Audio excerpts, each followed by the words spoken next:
शं वरुणः शन्नो भवत्वर्यमा शन्न इन्द्रो बृहस्पतिः शन्नो विष्णुरुक्रमः ॐ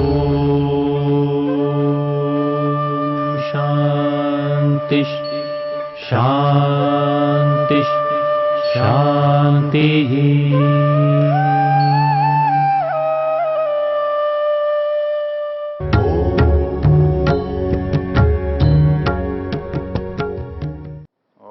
प्रातरग्निं प्रातरिन्द्रं हवामहे प्रातर्मित्रा वरुणा प्रातरश्विना प्रातर्भगं पूषणं ब्रह्मणस्पतिं प्रातः सोममुत रुद्रं हुवेम। इस वेद विज्ञान की चर्चा में हम अथर्ववेद के तीसरे कांड के 16वें सूक्त के मंत्रों पर विचार कर रहे हैं। ये मंत्र प्रातःकाल के मंत्र कहलाते हैं। इन मंत्रों में प्रातःकाल की दिनचर्या के बारे में बताया गया है और इनका ऋषि अथर्वा है, इनका देवता मंत्र में वर्णित पदार्थ हैं जो देवताओं के नाम हैं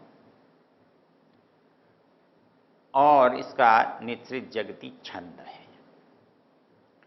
और पीछे हम विस्तार से भूमिका में देख चुके हैं कि इन मंत्रों को हमारे ऋषियों ने प्रातःकाल से क्यों जोड़ा है, क्योंकि हमारे जीवन के जो 3 स्तर हैं उसका प्रारंभ पहले विचार से होता है,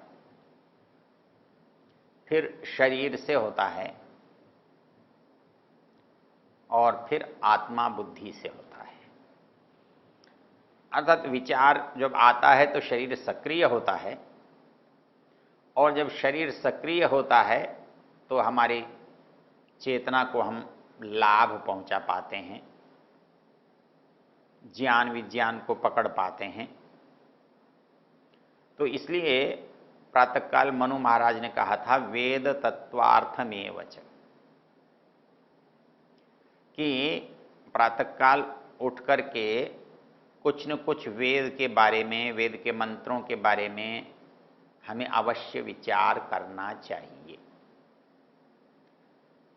तो हमने पहले विचार करना था अपनी उन्नति के लिए, अपनी भौतिक और धार्मिक उन्नति के लिए, हमारे शरीर के स्वास्थ्य और श्रेष्ठता के लिए, हमारी आत्मा के सद्गुणों के लिए।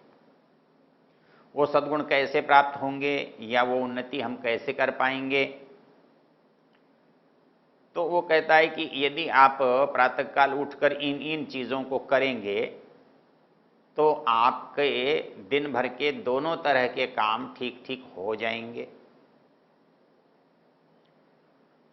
क्योंकि हमारे यहाँ सबसे महत्वपूर्ण जो वस्तु है, बात है, मनुष्य के जीवन में और पशु के जीवन में एक ही अंतर है। पशु जो चाहे सो करता है, जब चाहे सो करता है, जहां चाहे सो करता है। आप उसको रोक नहीं सकते, वो सोचता नहीं है। जो मन आता है मन में सो करता है, जब आता है तब करता है, जहां आता है वहां करता है। लेकिन मनुष्य के साथ तो ऐसा नहीं होता। मनुष्य के मन में कुछ भी हो, वो बोल भी वो नहीं सकता जहां वो लगता है कि बोलना उचित नहीं होगा। वो शरीर के लिए भी कुछ नहीं कर सकता। भोजन करने का समय है लेकिन अतिथि के साथ बैठा है तो भोजन नहीं कर सकता।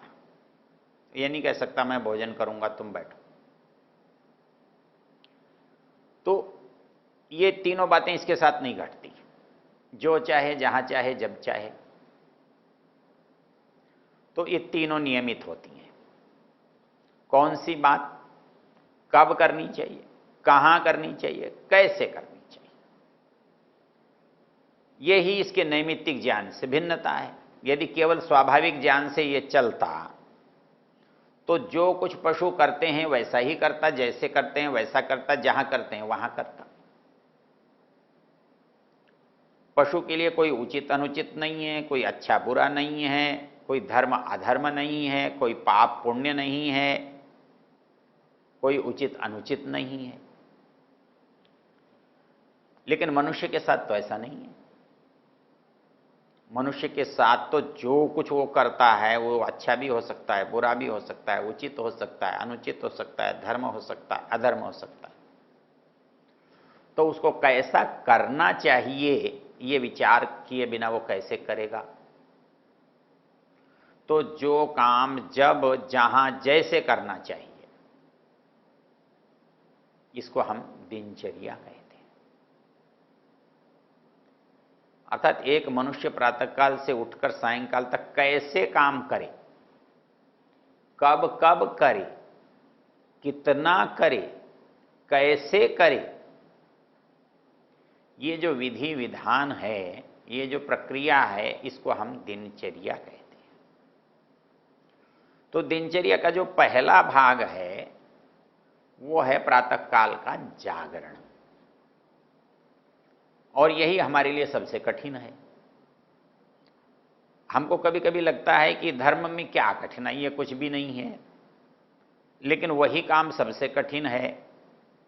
किसी आदमी को आप ये कहो कि प्रातःकाल समय पर उठना है, तो जिसका अभ्यास नहीं है वो तो कल्पना भी नहीं कर सकता, वो करने की सोचता भी नहीं। उसे लगता है उससे क्या होगा, कोई फायदा नहीं। तो इसलिए पहली जो चीज है वो है ब्राह्म मुहूर्त का जागरण। और जागरण करने के बाद जैसा बताया कि हमको 3 काम करने हैं। हम दिन में जो कुछ करते हैं या तो धर्म करते हैं या अधर्म करते हैं, या हम कुछ कमाते हैं या कुछ खोते हैं, कुछ नहीं करते तब भी खोते हैं। तो ऐसी स्थिति में हमारे को करना क्या चाहिए? तो करना ये चाहिए, हमको कमाना भी चाहिए और हमको चलना भी चाहिए। तो अच्छे रास्ते पर चलना चाहिए और अच्छी कमाई करनी चाहिए। धर्मार्थौ चानुचिंतयेत्। उसके लिए शरीर को स्वस्थ रखना चाहिए। तो ये समय भी प्रातःकाल का है, क्योंकि मनुष्य अपनी आत्मा के लिए काम करे या मनुष्य अपने शरीर के लिए काम करे, उसके लिए दिन भर और कोई समय होता नहीं है जब वो अपने लिए कुछ अतिरिक्त कर सकता। मनुष्य सामाजिक प्राणी है, परिवार में संस्था में रहता है, सबके साथ रहता है, तो वो अकेला बहुत देर तक कुछ नहीं कर सकता, उसे औरों के साथ करना पड़ता है। तो साथ के बजाय अकेले करने के लिए जो थोड़ा सा उसे समय अवसर मिलता है वो प्रातःकाल का होता है। जब भी मैं कहता हूं कि दिनचर्या में जो सबसे मुख्य समय है वो है 4 बजे से 7 बजे तक। व्यक्ति यदि अपने लिए कुछ करना चाहता है तो इसी समय कर सकता है, चाहे वो स्वाध्याय हो, चाहे वो व्यायाम हो, चाहे वो साधना हो, चाहे वो अभ्यास हो। जो भी कुछ वो करता है, कुछ भी सीखना चाहता है, करना चाहता है, तो उसके लिए यही समय होता है। और यही तीनों काम इस समय हमें करने होते हैं। क्या क्या मुझे आज दिन में करना है ये सोचना है, शरीर को उसके लिए तैयार करना है और आत्मा से उसको काम को प्रारंभ करना है। तो जब वो प्रारंभ करता है तब जो मंत्र पढ़ता है, प्रातरग्निम प्रातरिंद्रम हवामहे। अब 2 सामान्य से शब्द दिखाई देते हैं, किंतु उठते ही अग्नि का और उठते ही इंद्र का क्या लेना है? क्या इनके विचार किए बिना, इनको चाहे बिना, इनका उपयोग किए बिना हमारा काम नहीं चल सकता? नहीं चल सकता। क्योंकि अग्नि जो है वो ऊर्जा है, वो ऊर्जा जिससे भी आती है, चेतना जहां से भी आती है। प्रातरग्निम प्रातर इंद्रम हवामहे, इंद्र ऐश्वर्य का प्रतीक है, अग्नि ऊर्जा का। अर्थात हम अपने सामर्थ्य जो परमेश्वर प्रदत्त है, जो जीवात्मा प्रदत्त है, उससे हमको उस ऐश्वर्य को प्राप्त करना है, उस ऐश्वर्यशाली को प्राप्त करना है। प्रातर अग्निम प्रातर इंद्रम हवामहे, प्रातर मित्रा वरुणा, मित्र और वरुण को। अब इसके बहुत सारे अर्थ होते हैं। हम जो मित्र और वरुण देवता हैं, वो इस सृष्टि में जो भी कार्य कर रहे हैं, हम उन कामों को पाना चाहते हैं तो उनका सहयोग लेना पड़ेगा। जो अश्विनव हैं, पूषा हैं, उनका सहयोग लेना पड़ा। अश्विनव देवता चिकित्सक माने गए हैं और वो दो विवचन में उनका प्रयोग होता है, वो दो ही होते हैं, अश्विनव। तो ये कहता है प्रातर अग्निम प्रातर इंद्रम हवामहे, प्रातर मित्रा वरुणा प्रातर अश्विन, प्रातर भगम पोषणम ब्रह्मणस्पति।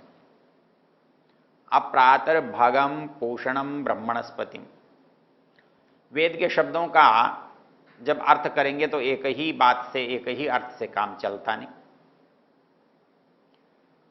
तो प्रातः काल जो भग है, भगवान है, उसको हम कैसे याद करते हैं? तो वेद में यह शब्द बहुत अर्थों में आता है। ऐश्वर्यस्य समग्रस्य ज्ञानस्य यशस श्रिय, ऐश्वर्यस्य समग्रस्य धर्मस्य यशस श्रिय ज्ञान वैराग्ययोश्चैव षण्णाम भग इतीर्ण। कहता है कि ये जो अर्थ है, हम साहित्य में बड़े व्यापक संदर्भों में इसे देखते हैं। ये जहां ऐश्वर्य का वाचक है, धर्म का, यश का, श्री का भी ये शब्द वाचक है। ऐश्वर्यस्य समग्रस्य धर्मस्य यशस श्री ज्ञान वैराग्ययोश्च, ज्ञान और वैराग्य का भी ये वाचक है। तो कहता है 6 जो पदार्थ हैं, इन 6 पदार्थों की इससे सूचना मिलती। तो कहता है प्रातर भगम पोषणम, पोषणम पोषक, पुष्टिकारक, जो हमें आगे बढ़ाने वाला है, जो ज्ञान में, ऐश्वर्य में, उस पूषा को भी हम स्मरण करते हैं। प्रातर भगम पोषणम ब्रह्मणस्पति,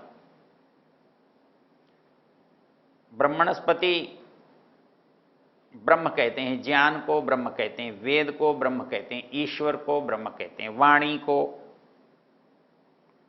तो उनका जो स्वामी है, अधिष्ठाता है, संचालक है, पालक है, हम उसको ब्रह्मणस्पति कहते हैं।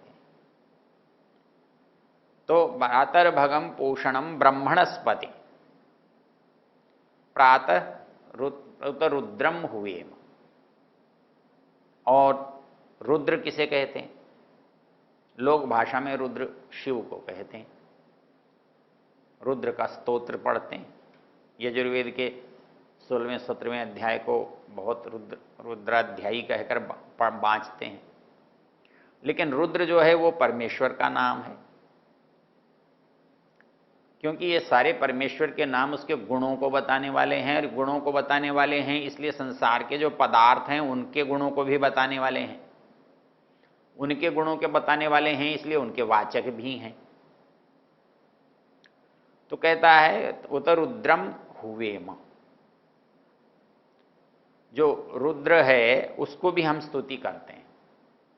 सामान्य रूप से परमेश्वर को रुद्र इसलिए कहते हैं, रोदयती सत, उसको में दंडित करने का सामर्थ्य है। और मनुष्य को जब कभी दंड मिलता है तो और क्या करता है? रोता है। दंड का परिणाम है रोता है, दुख का परिणाम है रोता है। तो दंड से क्या होता है? दुख होता है। दुख से क्या होता है? रुदन होता है। इसलिए कहा रोदयतीति सत। वो रुद्र है, वो न्याय करने वाला है, वो दंड चलाने वाला है। इसलिए यदि हम उसका स्मरण रखेंगे तो हम अनुचित से, अन्याय से, अपराध से बचते हैं। होता क्या है कि जब हम भूल जाते हैं या चूक जाते हैं तब हम गलती करते हैं। गलत होता ही क्या है? भूल जाना, उसको याद नहीं रखना। और जैसे ही हम किसी को याद करते हैं तो उसका विपरीत नहीं कर पाते, उसका उल्टा नहीं कर पाते, उसका अहित नहीं कर पाते, उसके बारे में बुरा नहीं सोच पाते। तो इसलिए वो कहता है कि हम रुद्र का जो स्मरण करें तो उस रुद्र के स्मरण से हमारा जो मार्ग है वो प्रशस्त बना रहता है। उसका अनुभव करके हम अपने आप पर नियमन कर सकते हैं। वैसे हम समझते हैं हमें आत्मनियंत्रित होना बहुत अच्छी बात की जाती है, लेकिन आत्मनियंत्रित होने का कारण भी तो होना चाहिए। हमें क्यों आत्मनियंत्रित होना चाहिए? आत्मनियंत्रित व्यक्ति दो तरह से होता है। एक तो वो ये जानता है कि मेरे नियंत्रण नहीं करने से मुझे कोई दंडित कर सकता है, कहीं दुर्घटना हो सकती है, कोई अपराध हो सकता है, कोई हानि हो सकती है, इसलिए मैं बचा लेता हूं। दूसरा, मैं अपने आप को नियंत्रित करता हूं भय से। कोई मुझे देख लेगा, कोई मुझे पकड़ लेगा, कोई मुझे मार डालेगा, तो मैं अपने भय से अपने को नियंत्रित करता हूं। तो नियंत्रित तो मैं दोनों तरह से करता हूं, या तो परिणाम को देखकर करता हूं या किसी के सामर्थ्य को देखकर करता हूं, किसी के अपने प्रति होने वाले व्यवहार को करके देखता हूं। तो इसलिए शास्त्र ये कहता है कि यदि मैं प्रातःकालीन का स्मरण करूंगा, बहुत सारे लोग सोचते हैं प्रातःकालीन सबको बोलने की क्या जरूरत है, बार बार दोहराने की क्या आवश्यकता है। दोहराने की आवश्यकता केवल इसलिए होती है कि उसको हम याद रखेंगे तो दिन में हम उसका उपयोग कर सकेंगे। दिन में हम कोई अनुचित आचरण, अनुचित बात, अनुचित कार्य करने से बचेंगे और उचित के प्रति हमारी प्रवृत्ति बढ़ेगी, उचित को हम करेंगे। तो प्रातःकाल यदि हम उचित मार्ग का निर्धारण कर लेंगे, यदि हम अपनी प्रक्रिया, कार्य का क्रम निश्चित कर लेंगे, तो फिर दिन में जो त्रुटि है वो संभव नहीं होगी। इसलिए प्रातःकाल इन वेद मंत्रों का पाठ और पारायण किया जाता है। इससे हमारा आत्मिक और शारीरिक लाभ होता है।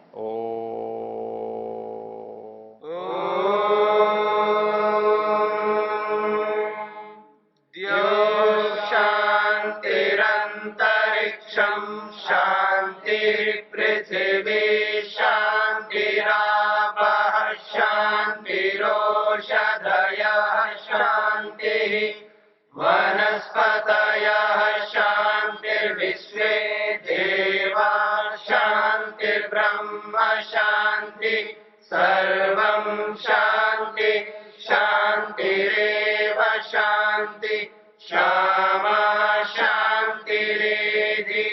ओम शांति शांति शांति।